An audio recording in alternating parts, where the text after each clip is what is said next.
Good afternoon to all the participants of course on geodata sharing and cybersecurity. This is a course number 154 under IRS distance learning program. On behalf of Director IRS and our team, I welcome all the participants and the coordinator of Nodal Center for this program.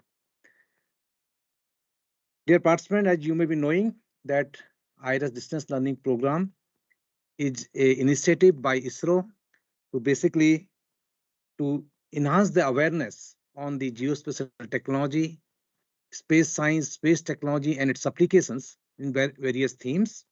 Today, we are starting a very important course on geodata sharing and cybersecurity.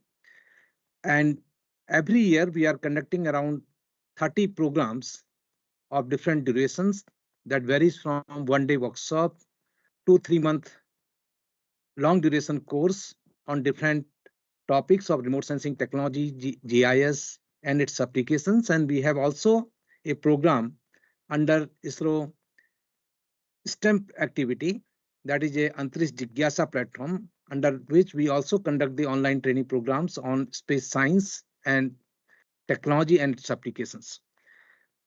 So today, the course on geodata sharing and cybersecurity, what we are going to start, will continue for next 2 weeks, and every day we will be conducting one session on a different topic on geodata, its models, standards, cybersecurity, and what are the different data repositories, data portals of ISRO, and what are the important security measures we have to adopt while sharing the data. So as per the guidelines of this course is concerned, there are two types of participants in this program. One is those are coming through their nodal centers. So for this, their coordinators are basically supervising this program, and every day they have to attend these sessions through online mode, and their coordinator will be submitting their attendance in our e-class CMS portal. And if you have this 70% attendance, then you will be eligible for online examinations. And in online examination, you have to score 50% marks, and then you will be getting a merit certificate from IIRS Dehradun. The second type of participant are individual participant, and for them, the guidelines are they have to attend this program on daily basis through a learning management system that we call e-class LMS, and also through the YouTube platform. They can watch all the online sessions. They can also post their questions or doubt in the YouTube chat box, and our faculty will try to take these questions during the discussion time. So you also have to maintain at least a 70% attendance. This will not be attendance, this will be a course dedication, what we will be calculating based on your presence in learning management system. It is not mandatory for individual participant to log in into LMS during the live session. So after the session, or maybe next day also, or evening time, whenever you are having time, you can log into the system, and you need to participate in the quiz, and your activity will be recorded in the LMS, and based on your course dedication, you will be awarded a course participation certificate from IRS. So this will be processed. If you have any doubt, you can always mail to our team. The mail ID is dlp@irs.gov.in, and our phone number is 0135-252-4130. These are the contact number. So please be active during the session. As per the course contents are concerned, we plan total 11 sessions here. First session I will be taking today on the overview of geodata models and standards. And then tomorrow we'll have a session on the best practices for cybersecurity by our colleague from SAC Ahmedabad. Then demonstration on online geodata repository and geoportal of ISRO. My colleague Dr. Kamal will be taking the session on this topic. Then we'll be talking about the geodata access through the cloud GIS. My colleague Mr. Ravi Bhandari will take this session. Then on 13 December, we'll have a session on overview of cybersecurity threats and challenges by our colleague Sri Yogesh Verma from SAC Ahmedabad. Then next week, we have planned a session on safe transactions and data accessibility in web and mobile platforms. Our colleague from ISRO headquarters, Mr. Samuel Johnson, will take this session. Then we planned one session on software tools and products for secure data and information access. My colleague, Mr. Dharmendra Kumar from IIRS Dehradun, will take this session.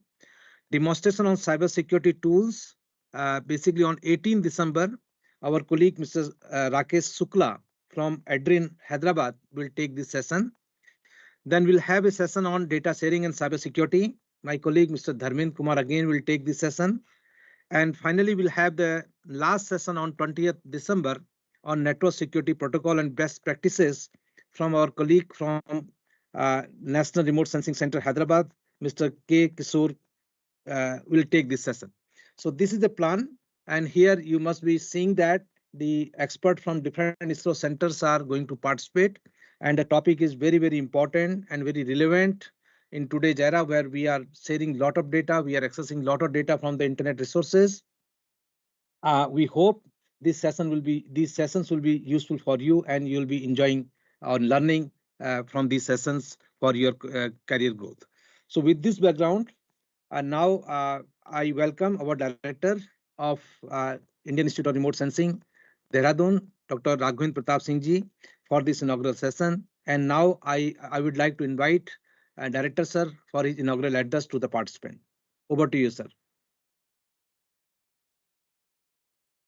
The mic is not on, sir. Sir, your mic is not on.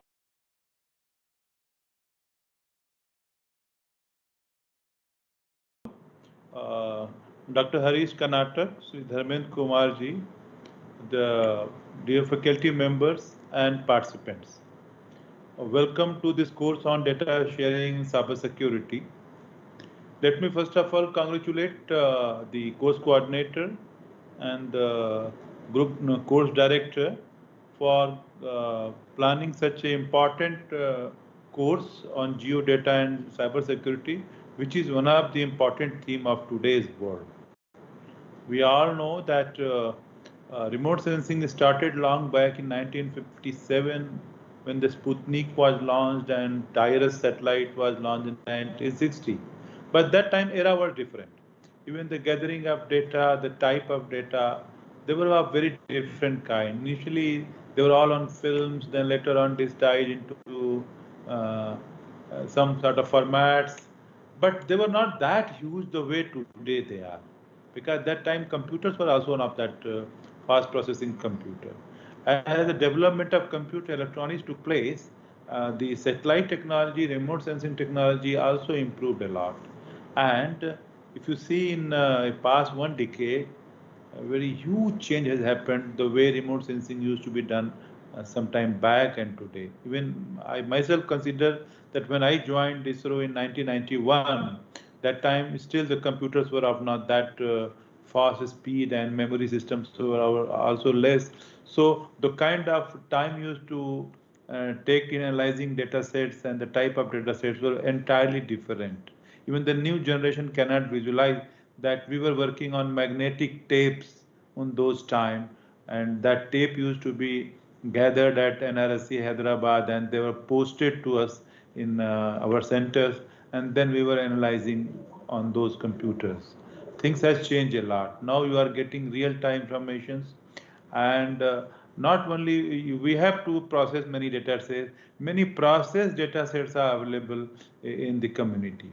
So things has become now relatively easier to access data, but the challenge has become more on deriving information, taking decisions, a proper decision towards the planning of resources. Since this technology is continuing to grow, we have to be aware of those data sets, data quality, data, the structures are changing. Nowadays, even data cube concept has come, which contains a lot of information about the data and its time of acquisition, the latitude, longitude, and it is harmonious to other data sets. So we can analyze the data sets from multi-sources, multi-satellite in a very easier fashion, that too on cloud. So this such kind of involved technology where ISRO is engaged in developing many of them. It is our duty, part of duty to our organization to see that the technology also get disseminated to the larger community of users and students. So we take this opportunity to tell you a lot of technological changes which is happening and how to read, how to see the data sets are disseminated properly. At moment, the NASA, the ESA, even JAXA and ISRO has many data portals where real-time data sets are available. You will be told in a due course of your lecture that we have MassDeck, we have Vedas, we have Bhuvan, many other portals are there. Apart from the portals of US, that is Earth Explorer, Worldview, and many more things. We need to know them so that we can analyze them quickly and we can take proper decision, devise newer methods of what you call analyzing them. So I hope in such kind of things, many lectures are planned. I could see from Dr. Harish talk that majority of issues related to data dissemination and security, it is planned to you. So I'm quite hopeful that is going to be very useful and interesting too. My best wishes for this particular course. Thank you very much. Thank you, sir. Thank you very much for your kind words and motivation to the participant. Sir, for your information to the participant. In this course, sir, around 17,104 participants are going to join this course. Out of this, around the people are basically from the different institutions and also individual capacity. As per the institutions are concerned, sir, in this program, we have 1,270 institutions participating in this course. Out of this 1,270, the central government, ministry, department, those are registered for the programs are 7. Pure government organizations are 155. And around private sector or industry, around 335 participants from the different companies are joining. And around state governments are around 9, and academic institutions are, of course, in majority in numbers, they are around 685. So these are the number of institutions participating in this program, and around 1,200, as I told you, institutions are there, those have shown interest in this particular topic. With this background, I uh, request my colleague and the course coordinator of this course, Mr. Dharmendra Kumar, for his formal vote of thanks for this inaugural program. Thank you, sir. This course is being conducted every year since last 3 years, and we are getting participants increasing every year by multifold. So we are thankful that our course coordinator, course directors, and director IRS has happily accepted this course to be conducted. And because of this, many institutions are getting very much aware about cybersecurity, including remote sensing and data security, data sharing methods. I'm thankful to the organization for conducting this course, and I'm thanking for the organizations who are coordinating and disseminating this information to different universities and non-universities participants also via nodal centers. This information is being shared by many of our colleagues from other centers also. So I'm thankful to the people who are participating from different centers. Special thanks to Deputy Director from DISM, Samuel Johnson, ISRO headquarter, and the General Manager, NRSC Hyderabad, K. Kishore, Sri Manager from ADRIN, Advanced Data Center of Hyderabad, Rakesh Suklaji.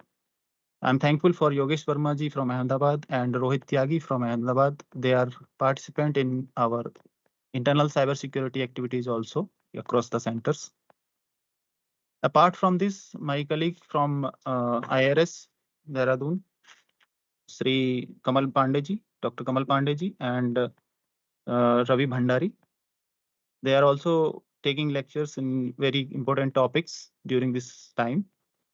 This 2 weeks course is being uh, conducted in the direction of Dr. Harish Karnatak. He is also taking a important lecture today onwards. So first lecture is from him. I'm thankful for this all the participants who are very important to this course, and their continuous support, their continuous involvement in this course is making us to improve every year. Your coordination and your feedbacks will be very important to us. So I request that during the lecture and after the lecture, your feedback should reach to us via email and the phone number which is shared on us on the portal. Any information regarding this course or any improvement in future will be very happily accepted. Thank you. Thank you, everyone. Thank you. Thank you, Dharmen, for nicely planning this particular program. With this, we are in the end of our inaugural program. I request all the participants to be present exactly 4 o'clock. We'll start a first technical session, and that topic is Geo-data models and standards. So on this part, we'll be learning about what is this Geo-data and what are different standards and how we can create the data and what are the challenges to handle the data structures while we create or manage the geospatial data. With this background, I thank all of you, and please be present sharp at 4 o'clock. Thank you very much.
Good afternoon and welcome to the session on overview of Geo-data model standard. As discussed during the inaugural program, this will be our first session, and during this course we'll be learning about different challenges of cybersecurity while sharing and disseminating the geospatial data. So for sharing and disseminating the geospatial data, so there are different standards available and there are different GIS data models which are available. So we need to understand what are these geodata models and standard before applying the cybersecurity principle on that. So my name is Dr. Harish Karnatak. I am heading a department here at Indian Institute of Remote Sensing, Dehradun. The department name is Geo Web Services, IT and Distance Learning. I am also the course director for this particular program, and my email ID is shared here. You can ask the question at the end of the session, and also you can connect me through my email ID for any future queries on this particular topic. As we know that we deal with three major type of data, which is a structured data or semi-structured data or unstructured data. And we know that the structured data is a most traditional data model, which includes the numerical data, the textual data. It also required like a date, time, and there are different data type which are available to handle the structured data. And typically we use the spreadsheet like Excel file or maybe a database management system or relational database management system to store and manage this structured data for different applications. The application can be a scientific application or maybe a commercial application or maybe any our day-to-day life related tasks which we basically handle through these structured data formats. And the standard data types are more than sufficient to handle the structured data. The another kind of data which is called as a semi-structured data, which is very popular in the internet domain. So the semi-structured data is loosely organized into categories using the meta tags. And typically, if you take the example in the internet platform, the XML document can be considered as a typical standard or format for handling the semi-structured data. The some part of this data can be organized or managed by using the standard tags, or some other part can be handled by user-defined tags. And we can take the examples in our operational use like email messages, like our inbox, our sent messages, draft messages, or maybe a social media post can be a typical example of semi-structured data.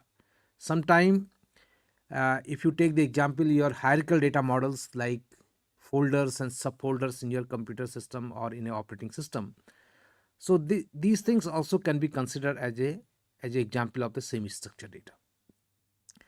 But the most complicated data which we are handling in today's environment, especially in the era of social media or in the era of 5G, is unstructured data.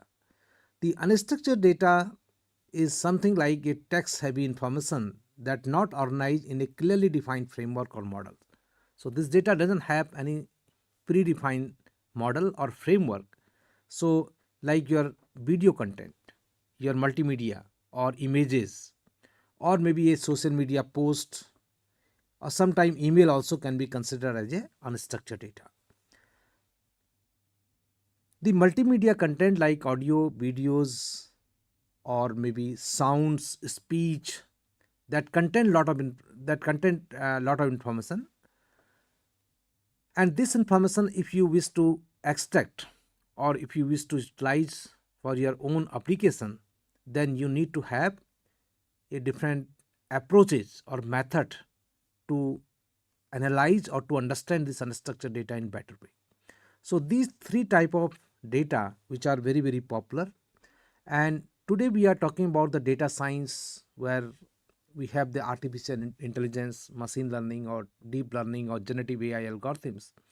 These algorithms are very much useful for analyzing the unstructured data, because handling the structured data and semi-structured data, we already have the well-defined methods. Like if you take the example of structured method data, so we use the standard language that is called structured query language, that is SQL, to analyze this data very efficiently. In case of semi-structured data, we have to have methods like understanding the XML document, JSON file, and so on. But unstructured data is a complex in nature, and most critical challenge in unstructured data is a lot of noise will be there in this data. So we have to remove unwanted content from unstructured data and then apply our data science approach to extract the meaningful information or to get the insight of this data by using these techniques. If you take the more examples here of the structured and unstructured data, so we can say that the structured data can be displayed in the rows and columns. Typically, if you take the example of Excel file or your database management system, there you have the rows and columns. And we also have here the defined data types like in numbers, dates, string, character, varchar, varchar2, and so on. And typically the estimated around 20% of enterprise data, as per the Gartner report, is coming under the structure category. Only the 20% data is coming under this category. And it requires the less storage, because typically we have the different data compression techniques which are already available in our database management systems, and it definitely requires the less space, and it is easier to manage and protect with the legacy solution, because we have a well-defined rules and procedure to manage this data under the RDBMS platforms. So very efficiently we can manage it. But other side, if you see the unstructured data, it cannot be displayed in the rows and columns, and we cannot establish the relations by using the keys in this data. And typically the images, audio, videos, word processing files, emails, spreadsheet, there are a lot of contents. So in fact, some part of this unstructured data can be structured as well. Then as per the Gartner's report, around 80% enterprise data is coming under the category of unstructured data. And as it has the lot of contents, the size is huge, so it requires the more storage to manage and store this data. And it is very more difficult to manage and protect with legacy solution, because the connecting with the legacy data is a challenge for the researcher in this unstructured data. Now, with this background of structure and unstructured data, if you try to understand where this geospatial data or geospatial technology is fitting here, either it is a structure or it is unstructured. So before going in detail of GIS or geospatial data, try to understand this technology, what exactly it is. As you know that the geospatial technology is an integration of three important technology. One is called remote sensing, or maybe observation technologies, or scanning technology, which basically are used to scan the object of interest. And second technology is called information technology, or where we use the IT methods or IT tools or solutions to manage this data or to understand this data, to analyze this data. And third important technology or domain, which is very important here, is called mathematics. So sometimes it is called as geoinformatics or geomatics or geospatial technology. But fourth important domain, which plays a very, very important role when we deal with the Earth observation data or data related to geography, is a geography as a subject, because we have to understand different cartographical principles. We have to understand the projection system, datums, Freud. There are many terminologies which are very, very important to understand this data in better way. So typically we will say four disciplines. One was a remote sensing or earth observations, information technology, mathematics, and geography. So geography is required because we are going to do this observation for our earth. If you try to understand the geospatial technology in details, it is also called as a GIS sometime. So basically it is used for the handling the spatial data. Spatial means SPATIAL. So that means the data which deals with space and time. This is called spatial data. So here to do this analytics or understanding, we have a different type of geospatial softwares are available, like desktop based solutions, web or cloud based solutions, mobile or tablet based solutions. So depending on your device, so different software products are available for this purpose. The another important technology which provide very important input for geospatial technology is called Global Navigation Satellite System, or we call it GNSS, and this is also known as a positioning system.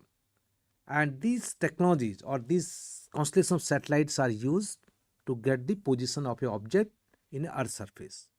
Typical example of GNSS is a Global Positioning System or GPS from USA, Navik from ISRO or India, or similarly we have the Redu from China, we have the GLONASS and Galileo. There are different solutions are available from the space agencies. So here we have to understand it provides the very important input for the geospatial technology to get the location information of a object, and this object can be a static object in Earth surface or can be a dynamic or maybe moving object in Earth surface.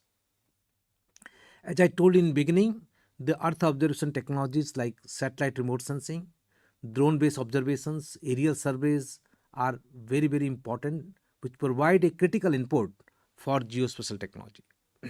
If you take the example of satellite remote sensing, in this technology typically we deploy different sensors in a satellite, like we can deploy like optical sensors, we can deploy the microwave sensors, thermal sensors to get the information about the earth, different object in earth surface. And then similar kind of sensors we can deploy in the drones, and again we can capture the observation. But only difference will be the satellite will have a very high altitude, like we will have around 500 to 800 kilometer distance from earth surface, so that it can capture the bigger area, that is called a swath. So bigger area we can scan through the satellite, but similar observation we can do through the drones, but drone will have the limited aerial coverage. And again we can also use the aircraft as a platform, and we can deploy the sensors, and we can also do the survey. So these are the techniques which are basically very popular in this domain called geospatial technology. The another important technology is called scanning technology, like a lidar or terrestrial laser scanners or radars. They also provide a very important input for the geospatial technology. So here you can understand the source of data is from the ground observation to aerial observation or drone observation to satellite observation. So here the different technologies or different data inputs are required to build a solution based on the geospatial technology. Now let us try to understand how we represent the geographical features. So you know that we have the different features in the geography, like the open area, agricultural area or croplands. We have the forests, within forests different type of forest type. Then we have the different urban features, different infrastructure there. So basically how we'll describe the geographical features using the different data models.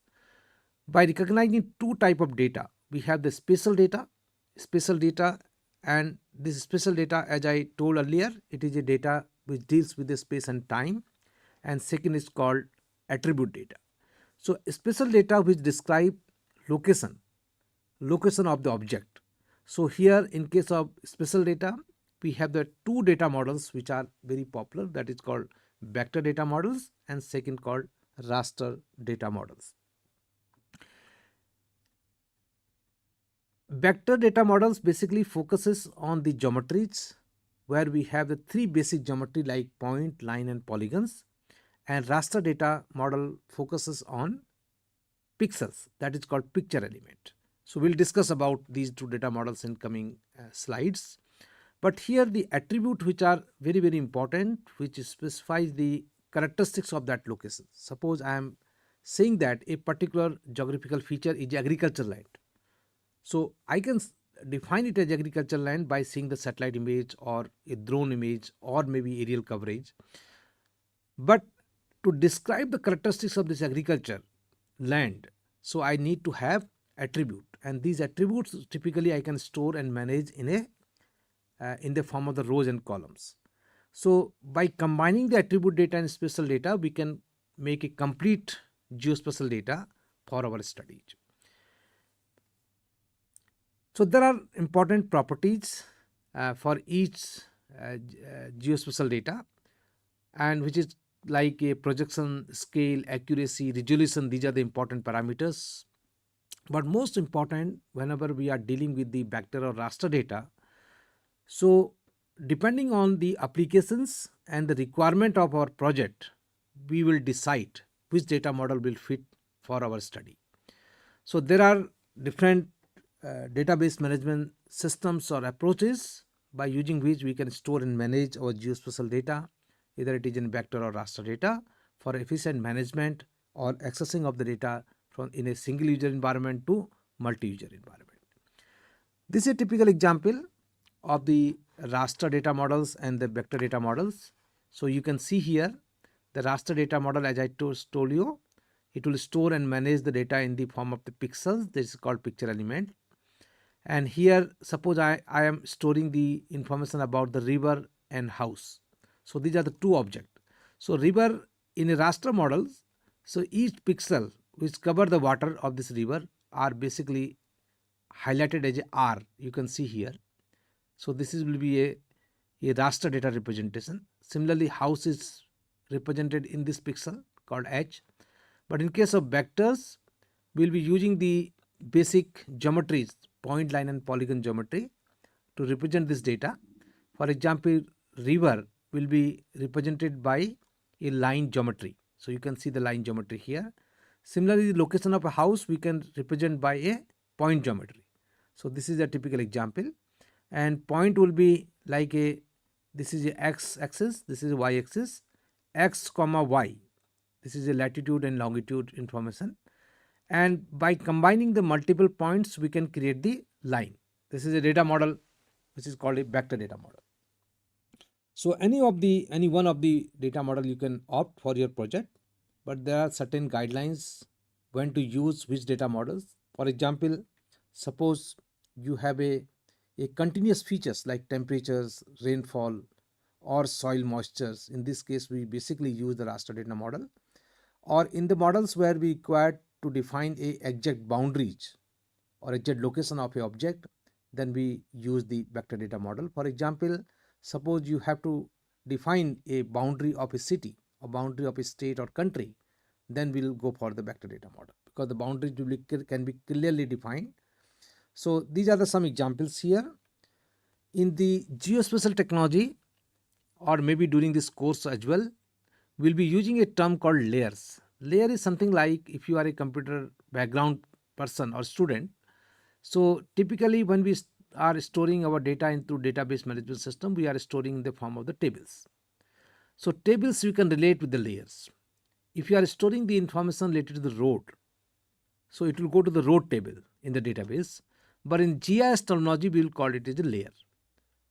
So here the data on different themes are stored in the separate layer. It's like a data on the different themes are stored in the separate tables. You can relate like that. As each layer is a georeference layer from different sources can easily be integrated using the location. So we are using the common spatial referencing system here. So what we can do, we can overlay the layers, all the layers together, and we can generate all the map or a map of our area of interest. Like for example, you have the layer of a building footprint, and on top of this building footprint you can also overlay the layer of the road network. So then it will become a road and building footprint combined together. A city map can be generated here. So these are the some examples. And then this is a typical example shown here. You can see the satellite image, and if when you are extracting the footprint of a object like footprint of a building, then it is called a building layer. And the typically building can be defined in the form of polygons or maybe sometime point as well, depending on their requirement. So if you are interested on a area of a building or maybe height of the building, that time the height plus the footprint you need to digitize. Otherwise, if you are interested only on the location of a building, then simple point information will be more than sufficient. These are the typical examples of the vector layers. In the geospatial data or geodata, sometimes we call it a geodata as well, these 4 parameters are very, very important, because while you will be sharing this data in public domain, so you need to maintain the projection, scale, accuracy and resolution. So definition are shown here. If we talk about the projection, it is a method by which the curved 3D surface of the earth is represented by x, y coordinates in the 2D flat maps. So typically you may be knowing that our earth is a three dimension. If I want to convert this 3D information to in the form of the maps, then I have to use the projection system. So projection will convert my 3D information into two-dimensional information, so that I can print this map or I can use this map for my planning purpose. There are thousands of projection systems are available. You can choose any projection system based on your requirement. And then another important term is a scale. The ratio of distance on map to the equivalent distance on the ground is called scale. So in theory, GIS is a scale independent, because here we can zoom, or because since it is a digital data, I can display it at any scale. But still the scale is very important for the data which need to be printed in the form of the map. Another important terms which is very important, accuracy. How well does the database information matches the real world information? Like we have the positional accuracy, we have the consistency, we have the completeness. Positional accuracy is how close are the features to their real world locations, and the consistency is do features characterized in a database matches those in the real world. Suppose in my database I am saying this is a road. Is it really a road in the ground in real world, or it was not mapped properly in the digital data? Similarly, completeness is like, are all real world instance of features presented in the database? So like all roads are included. For example, suppose you are creating a data for road network of Dehradun. If all the roads are not included into data, then it will not be completed. Then next is a resolution. Resolution, we have the like a spatial resolution, we have the size of the smallest features able to recognize. When you deal with the satellite data, we have at least 4 types of resolution called spatial resolution, spectral resolutions, radiometric resolutions and temporal resolution. So these are the 4 important parameters which will be used to assess the quality of the images. But when you are dealing with geospatial data, why I am teaching you in this course? The reason is, if your data is tampered or data is damaged with respect to only projection system, or maybe accuracy is changed, or maybe some part of this data is damaged, if you are not following a proper security measures while hosting this data in public domain, then it can be a very big issue or challenge for you. So it's not only protecting the value of the data, but also these parameters also we need to protect while sharing or while disseminating the geospatial data in public platforms like geoportals, online data repositories and so on. These are equally important. With these characteristics, we can also build special relationship here. In geospatial data, we have the topological relationship, we have the metric relationship, we have the directional relationship. So topological relationships like a containments, overlappings and continuity connectivity within. These are the examples. These are the, suppose you have the two geometries, geometry A and B. So these topological relationships, which are basically theoretically known as a mathematical relationship between earth objects. So here you can see here, so this kind of relationship we can establish here, because these are geometries, and the topological relationships are very, very important in while handling the geospatial data or geodata. Metric relationships are like the distance between 2 points. Like a metric relationship between Delhi and Dehradun is like Delhi is around 300 km from Dehradun. This is a metric relationship. Direction relationship is a like a north direction, south direction, west or east or southwest. So these direction relations, like the Mussoorie is in the north direction of Dehradun. This is called direction relationship. So all these three type of relationships we need to establish in geodata, and by seeing this you will understand that the geodata is having a little complex architecture. One is a value, second is the spatial relationship, third is a characteristics like scale, resolutions, we have the completeness, accuracy and all what I discussed in the last screen. So these are the data types like continuous, area, network, point. These are the special data types. So where to use? Like continuous, like elevations, rainfall, ocean salinity, soil moistures. Area like a unbounded, bounded, moving. Like unbounded, we have example like land use, market area, soil, rock type, or bounded area like city, country, state, boundaries, ownership. And then we have the moving like air masses, or air masses if you want calculate like air quality. So these are the moving, how to display it. Network like road, transmission lines, streams, point like a fixed locations, or moving location like car locations. There are so many other objects which can be defined by using these geometries or maybe data types. The attribute data are equally important. Basically, attribute data represent the characteristics of the geographical features. Typically, it is a structured data which is stored in the tabular format using the standard data types.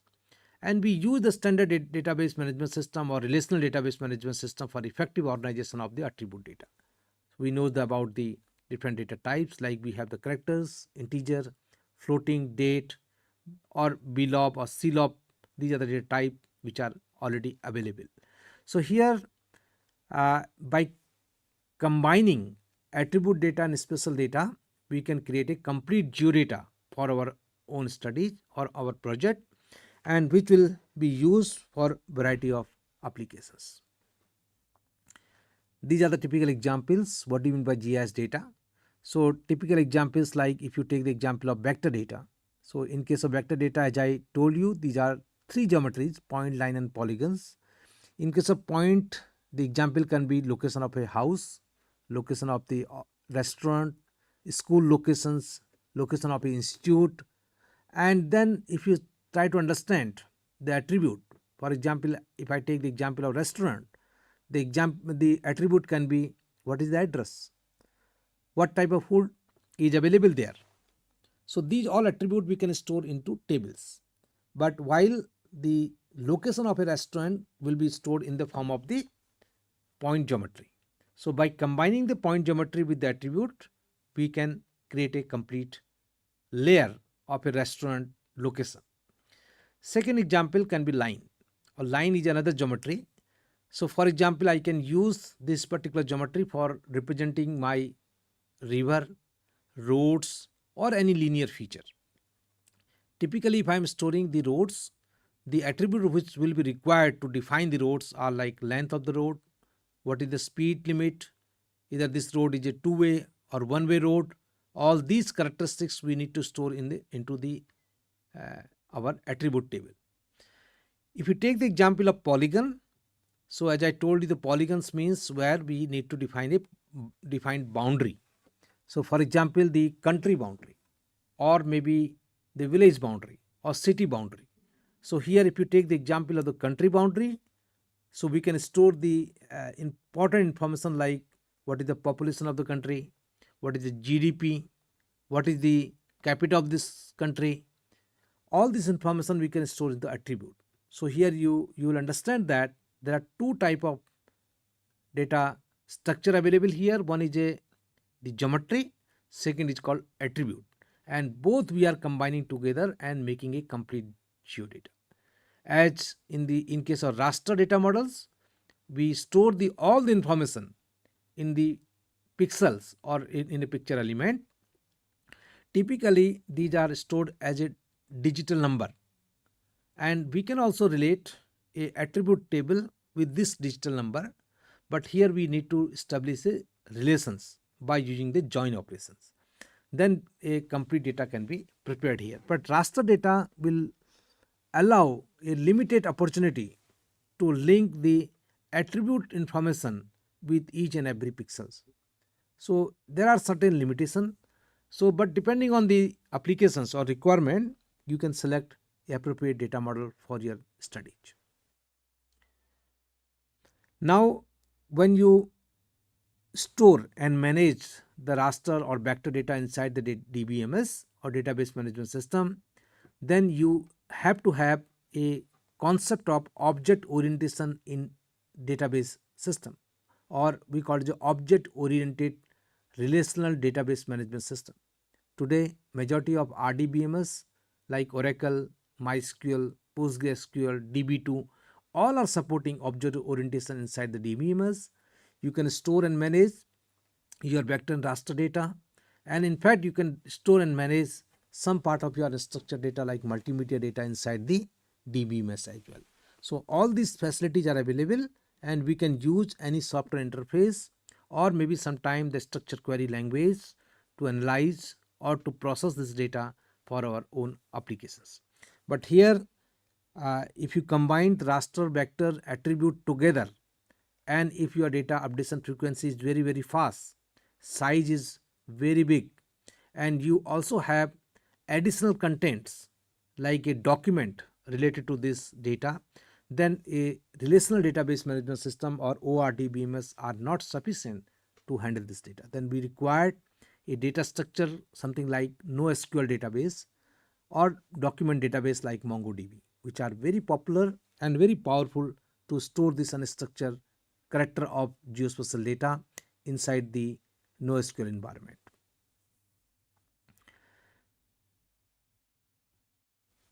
To define the characteristics of this data or maybe data about data, we have a standard called metadata standard. So metadata is very important because all the information related to your geographical data you cannot store into original database like your attribute or geometry.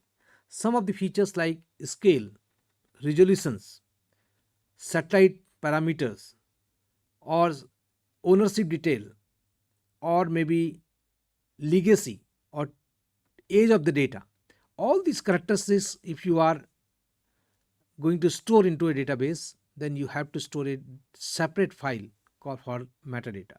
Typically we use the XML document to define the metadata, because here in case of metadata we can create user defined tags and very effectively we can manage it. So for this purpose there are certain standards from the international agencies like ISO.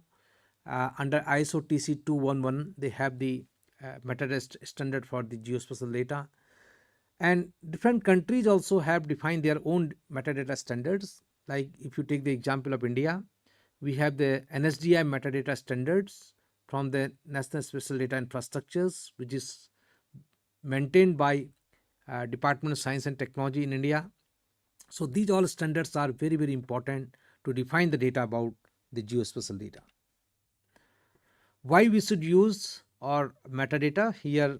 There are two categories. One is a developer. If you are a software developer or a data distributors, the metadata is useful for you to avoid duplication efforts, to reduce the labor and time costs, to share the information internally and externally, publicize their work and limit their liabilities.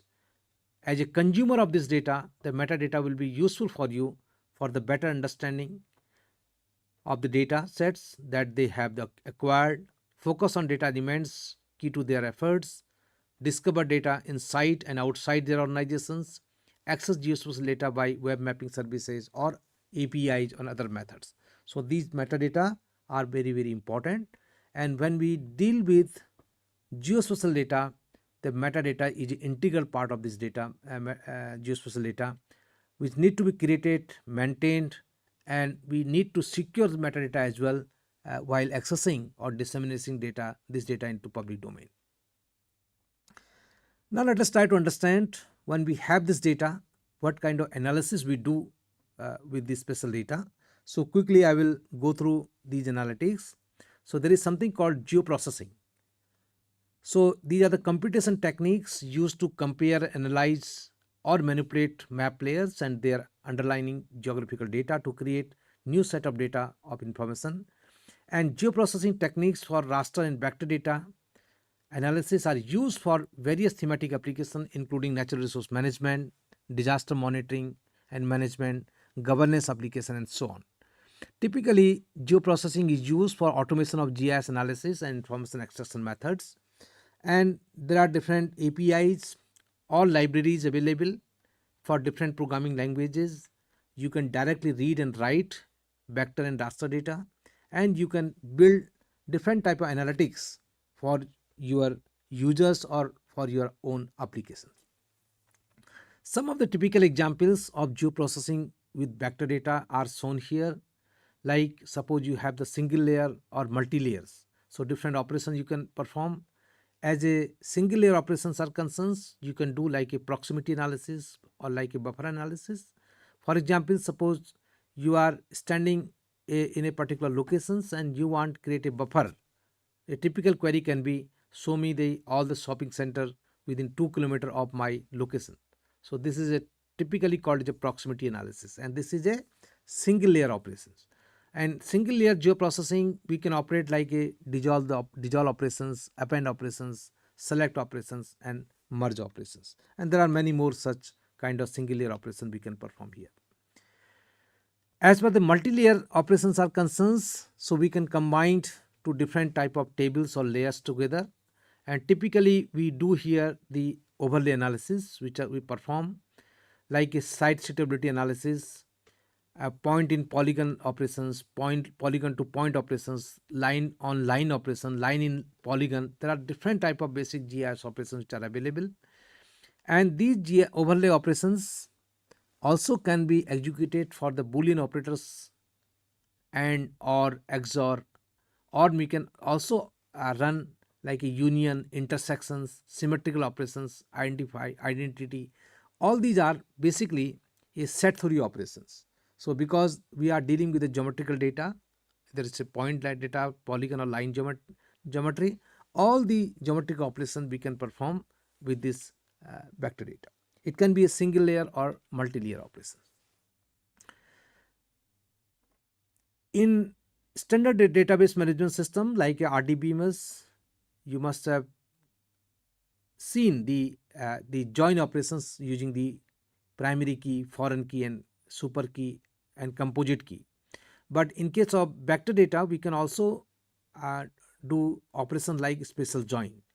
So we can perform a topological operations or topological relationship here. So based on join one data set to another attribute from the first database data set, like a joint features are appended to the attribute in the second data sets based on the relative spatial relationship between the two data sets, like a geometry. I was talking about the topological relationship, metric relationship, and also direction relationship. Based on these relationships, we can also perform the join operation with the vector data. The another type of data what we deal here is a raster. So since rasters are typically a matrix while storing into a computer system, so we can perform all the arithmetic operations which are applicable in the matrix, like a additions, multiplication, or division. All these arithmetic operations we can perform with the raster data. So single layer analysis or multi-layer analysis, both are possible. There are examples are shown here. So if you talk about the single layer analysis, so you can do the analytics or analysis with each and every pixels, and you can produce a new raster here. Multi-layer means we can also basically combine raster and vector together, like we can perform a clip operations. Here you can see the boundary is shown here, and this is a vector and this is a raster. So if I perform a clip operation here, I can extract only the values which are lying between these boundaries. So this is called a multi-layer operations where vector and raster both are combined together. Similar operation we can perform with the two rasters or two vectors, both are possible here. So in case of raster analysis techniques, we have the map algebra, zonal statistics, we have contours, math operations, conditionals, cost path analysis, terrain analysis, suitability analysis, raster processing, interpolations, extrapolations. All these operations we can perform here. We also can do the modeling. Basically, models are abstract representation of the reality. So by using these techniques or this approach of GIS data analysis, so we can generate the different models of some process operation in the space and time. There is a variations across the space through time, and here the location is very important. Based on these models, we can apply some algorithms or some process, some techniques here. We can generate the scenario by using the modeling approach, and we can also perform the simulations. So different simulated output can also be created by using this geospatial data. So here we also deal with the big data, because the GI or geographical data or geospatial data is a typical example of big data. So where we have the volumes, different variety of data, and we can extract the useful information from this data. So velocity is very high, because right now most of the time people are using the satellite based observation, but similar data from the sensors or ground based sensors can be integrated here, and it can quickly update the data with a very high velocity, and lot of uncertainty or veracity is there in this data, because as I told you, all the observations are not correct. If these errors are there or noise is there, this can need to be removed, so that a better insight can be extracted from here. There are many challenges, and one of the critical challenge in the handling the geospatial big data is a data and information security, which is a basically topic for this particular course. So data security or data or information security is very important while dealing with the geographical data or big data. And a lot of analytics we can build here, like descriptive analysis, diagnostic analysis, predictive analysis, prescriptive analysis, and so on. All these analysis are possible, and the APIs or the library which are available for different programming languages are offering solution to do this all kind of analysis, and it is a very good candidate for big data analytics as far the thematic applications are concerned. Now I'll move to the next part where we can use it. What is the applications of this data? So there are many case studies. Only last two slides I'll be showing you, because my target was to give this session for 40 minutes. I cross around 3-4 minutes here. So another 5 minutes I will be concluding my session here. What are the applications? So you can see here some of the success stories are shown here, especially for governance and development. Like in case of agriculture, we can use this data for area and production estimations and measure crops, and it is available in the production mode or in the operation mode in our country. So we are doing in season multiple forecasts and satellite data plus agrometeorological plus land based observations. In the sector of fisheries, this technology is being used for potential fishing zone applications. Here the forecasts of the possible areas where there are chances of fishing or good fish catch, so can be identified, and a early warning can be generated here. The another case study is for the monitoring of irrigation infrastructures. Not only irrigation infrastructure, any infrastructure development activity like road network, or maybe any infrastructure like canals, we can monitor using the space observations, and all things are available in the operation mode. So government is using this data for monitoring of their infrastructure development projects. Another case study is a drinking water missions. Under these Rajiv Gandhi National Drinking Water Missions, the groundwater prospect maps are generated, and these are the typical example of geospatial modeling.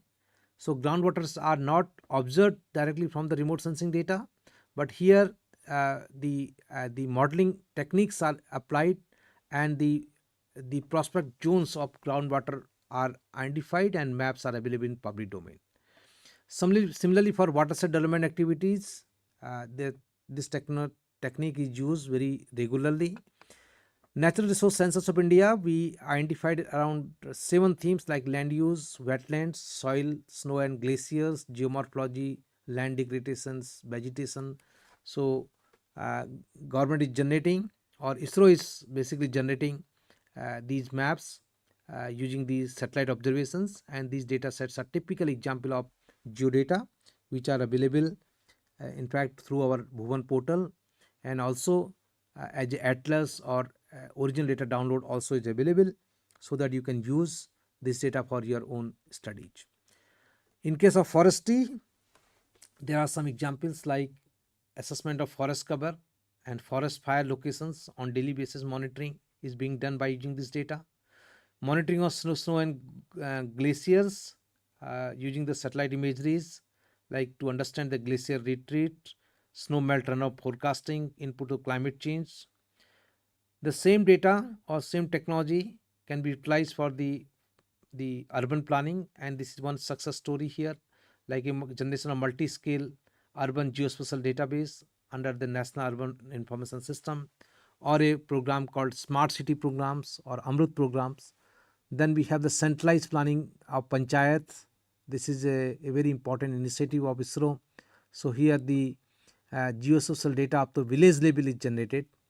You can visit the website called Bhuvan Panchayat. So these all data sets are available. You can use this technology for weather and climate forecasting or understanding the weather and climate. So a lot of studies can be done here. So there are many success stories which are available.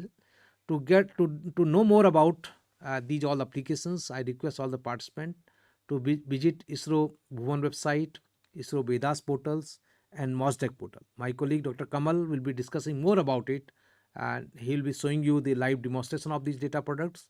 So then you will be realizing the importance of this particular domain. So since it was a introductory class, I have given you the background. What is this technology? How this data is created? What are the different data models? And then we will see where this data is hosted.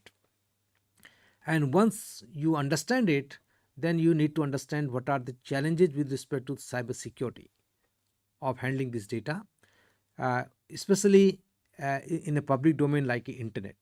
So we'll be discussing about it during the course. And with this background, I conclude my session here. If you have any specific questions, you can post into the chat box of the e-class platforms, and also you can post into the YouTube. I will try to take few questions during the discussion. So I will back after 5 minutes. Please keep ready your questions and post into the chat box. Thank you very much.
So welcome back to this interactive session.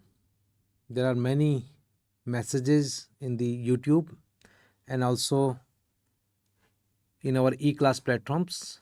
First, I would like to ask few general questions what you are posting. One is regarding attendance. So many participants are asking how to submit the attendance. So please make a note here. Attendance is applicable only for the participant those are joining through the nodal centers. So your attendance will be submitted by your coordinator. So please contact your coordinator, and if coordinator has permitted you to attend these sessions through the e-class platform, then also your attendance will be automatically recorded by the system if you are using your login credentials. If you are not using your login credentials, your attendance will not be marked by the system. Second is for the participant those are joining as an individual capacity. You are not coming through any nodal centers, you registered as an individual capacity. So for you, attendance is not mandatory. For you, the course dedication is mandatory. So during the live session, no attendance will be recorded. You can join the live session through the YouTube. You can ask the question through your YouTube chat box. But what you have to do it after completion of the session, maybe after 1 hour or maybe tomorrow, you can log into your account in ISRO e-class learning management system. There will be some quiz for many of these sessions. You have to participate in the quiz. You can download the course content, and there will be some activity for you in LMS. So based on your involvement or your participation in the LMS, your course dedication will be counted, and based on the course dedication you will be eligible for the participation certificate. So the participants those are coming with individual capacity are eligible for participation certificate. The participants those are coming through the nodal center, for them attendance is mandatory, that will be submitted by their coordinator. If you have the 70% attendance, then you have to appear in the examination, and if you are scoring more than 50% score, then you will be eligible for merit certificate. So there are three types of certificate what we issue here: participation, merit, and third is the attendance certificate. The attendance certificate is applicable for the participant those are scoring the having the more than 70% attendance but could not score 50% marks in the online examination. So they will be eligible only for attendance certificate. So this is the process what we are going to follow in the course. So please do needful as per your status, either if you are an individual or you are a participant through nodal center. Now I will try to take few questions, but there are so many questions, time may not permit me to take many questions. So let us take few important technical questions. First I am taking from the e-class. For the e-class users, again I will request you, please do not post message related to your attendance. Your attendance is not going to record by typing attended here. Please be active only for posting the questions. If you are in the live session, automatically your attendance will be recorded.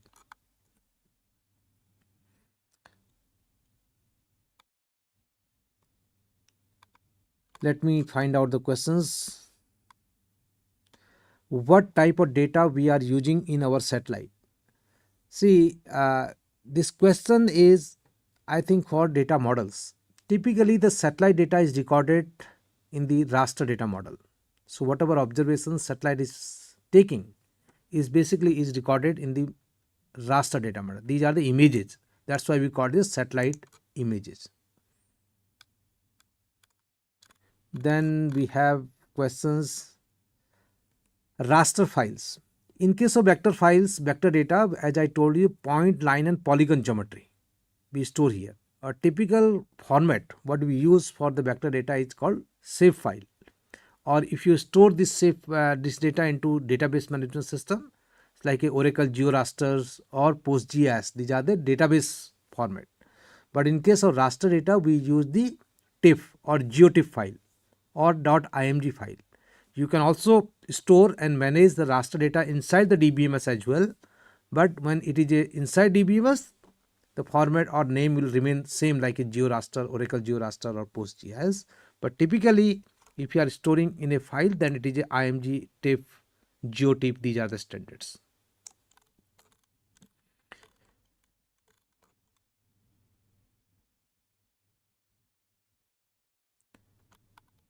Only I'll be taking the relevant questions. Raster data already I answered about it. What is the process to get the groundwater prospect zone as it is required underground features?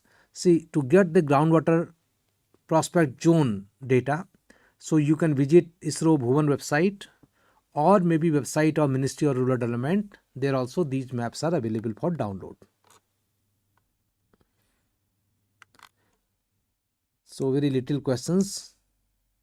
How the updation of the map occurs depending on the requirement of the project. For example, if it is an annual mapping, every year we will update the data. Or maybe if it is like an NR census project, every 5 years we are updating. So depending on the requirement of the project, the data will be updated.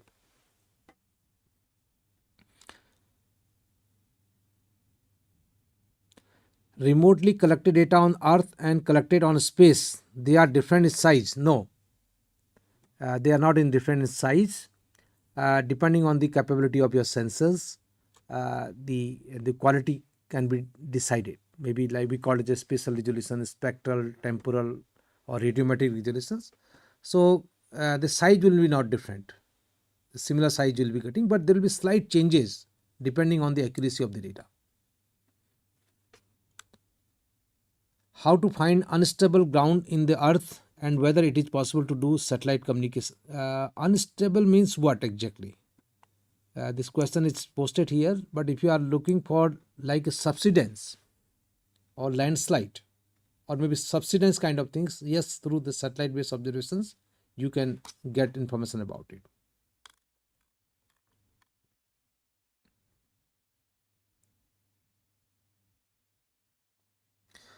I have a question. Is government allowing to use online language as well as such as Python or Geo-data analytics?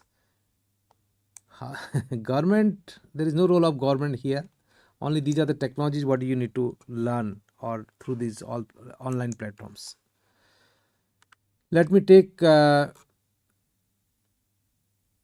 few questions from YouTube. What are the some other websites similar to ISRO Bhuvan where we can download the GIS data? Yes, there are many websites. We are basically taking these sessions on online data repositories very regular basis. You can visit our in our website as well. In our YouTube channel, we must have uploaded, our team must have uploaded a few important sessions where we are discussing about the different data sources. If time permits, I will also discuss with our colleague Dr. Kamal during his session. He can show you popular data repositories from where you can download the data. There are a number of websites where data is freely available. Either it is a satellite data or GIS data. It's available in public domain. But some data which is very high resolution data or maybe accuracy is better, so these are available on the cost basis.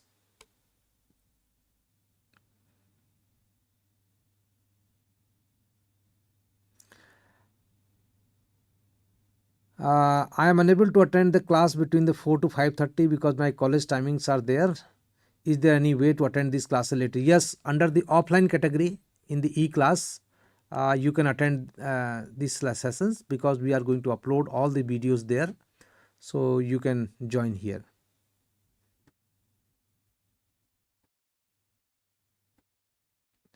Yeah, one is saying that I am an individual participant attending through the LMS. Yes, you can continue. There is no issue. But if you are having any issue with respect to performance, so you can directly watch into YouTube as well.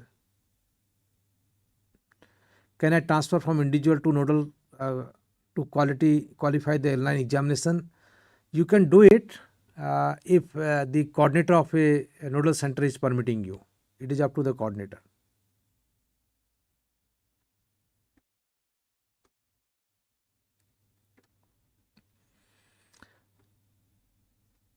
What technology used by ISRO to create the geological data in supercomputer or satellite?